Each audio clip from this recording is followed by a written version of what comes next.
السلام علیکم ورحمت الله وبرکاته. یو خبره واورئ، قرباني څاروی مو اخیستی دی که نه دی؟ که له قربانۍ څاروی تاسو نه یې اخیستی نو یو څو خبرو خیال وساتئ.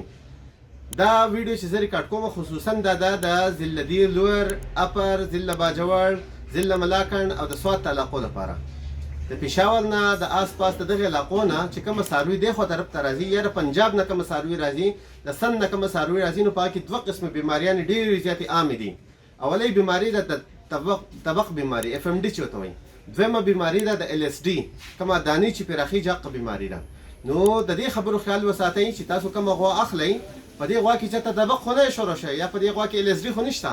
د دې ټولو خبرو د خیال ساتلو لپاره او د دې ټولو خبرو نه د خپلو څاروو د بچ کېدو لپاره یو څو پریکاشنري میجرز دا په ذهن کې کېدوئ، د هغې نه بعد د قربانۍ څاروی واخلئ.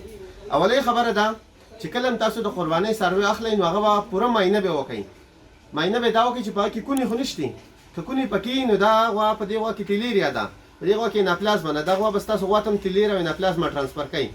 کومه غوا چې ستاسو په کور کې ولاړه ده یا کومه غوا چې ستاسو په وندر کې ولاړه یا کومه غوا کې کم ځای ته چې تاسو دا څاروی بوځئ ولې تړئ وضعې ته خو 10-12 ورځې پاتې دي، لا ټایم پکې شته که نه. نو د هغې پورې چې ستاسو دا څاروی تاسو په بل ځای کې تړئ نو نقصان سازوئ. د نقصان نه بچ کېدو لپاره اول به د غوا معاینه وکړئ. تاسو غوا واخیسته، سخی مو واخیستو، قربانۍ څاروی مو واخیستو، د هغې معاینه به وکړئ چې په دې کې کونې خو نشته. که کونې پکې د کونو سپری به ورته وکړئ، د کونو ستن به ورته ووهئ، بل څه د کونو دپاره پریکاشنري میز دا به پوره سال ته ورسوئ. دویمه خبره ده چې د دې خوله به وګورئ، په دې ورو باندې په دې خوله باندې که زګو لاړې ته بهیدې یا په دې خوله کې دننه چې دی پوړاقې راختل وي. تاسو غاښونه بیا خو ګورئ که نه، ځکه د دوه غاښیز نه علاوه خو وضعه نه کېږي که نه.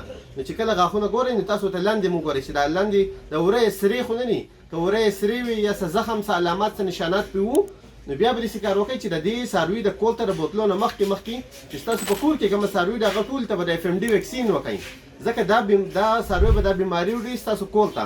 ستاسو په کور کې چې کوم روغ څاروی دی هغه به ناجوړه کېږي. درېیمه خبره، اهمه خبره دا ده چې کله تاسو څاروی واخیستو، څاروی د کور ته بوتلو، تاسو په کور کې مثال په طور باندې بل څاروی شته، نو تاسو به څه چل وکئ؟ اول به هغه څاروی د دې څاروي نه جدا وتړئ. دا څاروی به هغه ځای له بوځئ په کوم ځای کې چې تاسو هغه څاروی بار ته نه راوباسئ. کم از کم 5-6 ورځې د دې څاروي به تاسو معاینه وکئ، ځکه دا څاروی خو تاسو د میلو نه راوستی که نه. دا څاروی خو چې دی په مختلفو میلو په مختلفو خلکو ګرځېدلی، مختلفو وندرو کې دا ګرځېدلی دی. نو په دې کې کېدای شي بیماري پکې شروع شوي، یو څو ورځې بعد پکې راښکاره شي. نو تاسو به داسې کار وکئ چې دا به د هغې نه یو څو ورځې جدا وتړئ. کم از کم د دې لپاره 40 ورځې پکار دي. خو 40 ورځې ټایم خو تللی دی، نو 4-5 ورځې به یې جدا وتړئ. جدا به ترې وتړئ ته وایي کوارنټاین.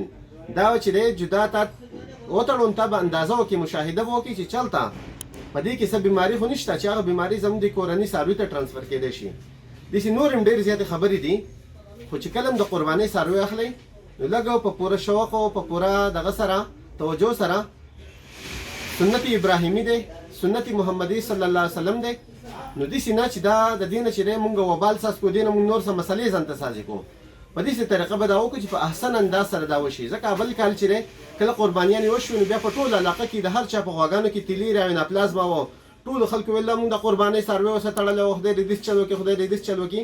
د وروسته خیرونه ښه خبره دا ده چې افسوس سے احتیاط بهتر ہے. نو اول به احتیاط وکئ، څاروی به جدا وتړئ، کونې پکې د کونو علاج به وکئ، او دغه شانتې چې دی نور څه تاسو ته ظاهري څه علامات ښکاري نو هغه د هغې غم به وکئ په صحیح مستند ډاکټر باندې. یو بله خبره ته وکړم چې قربانۍ ته خو یو څو ورځې شته که نه، دا خو سنت ابراهیمي هم دی او سنت محمدي صلی الله علیه وسلم هم دی. نو دا یو عظیم سنت دی. نو ته چې قربانۍ څاروی اخلې نو په وخت باندې واخله، او لږ دا فکر هم وکړه چې د قربانۍ څاروي باندې زه د پیسو ما چې کومه انویسټمنټ پې کړی دا مې اخیستی، د هغې نه الله هم په دې څه خرچه وکړم، دې له ټایم ورکړم، لږ خیال وساتم، د څارویو سره مینه وکړه. د دې سره د انسان په زړه کې مینه سیوا کېږي، دا رحم پیدا کېږي د انسان په زړه کې په دې سره. نو کومه ته چې کومه څاروی اخیستی په هغې لږه خرچه وکړه. خرچه پې څنګه وکړه؟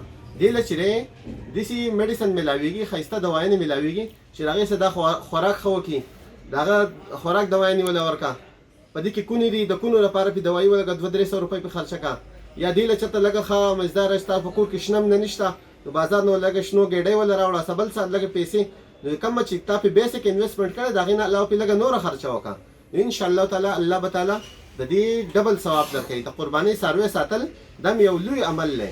څنګه چې د جهاد دپاره به صحابو اسونه ساتله او د مخکې نه به د جهاد دپاره تیار ساتله، دغه شانتې د قربانۍ څاروی ساتل، د هغې سره مینه کول، په هغې باندې چې خرچه کول، د هغې سره نور چې د هغې له ټایم ورکول، ویستل راویستل، یا دغه شانتې چې دی دا د کور په زنانو باندې مشقت نه جوړول.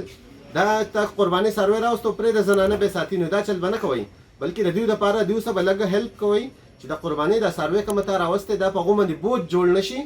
دا د بوج په ځای باندې هغو هم دا ثواب وګڼئ، ټایم ثواب وګڼئ. تم کله ناکله مټې راونغاړه، ورشه زه ورته بوتاو کوم، زه ورته وبږدم، زه ورته دا کوم، زه ورته دا کوم، دا به انشاءالله زموږ دپاره ثواب ذریعه وي.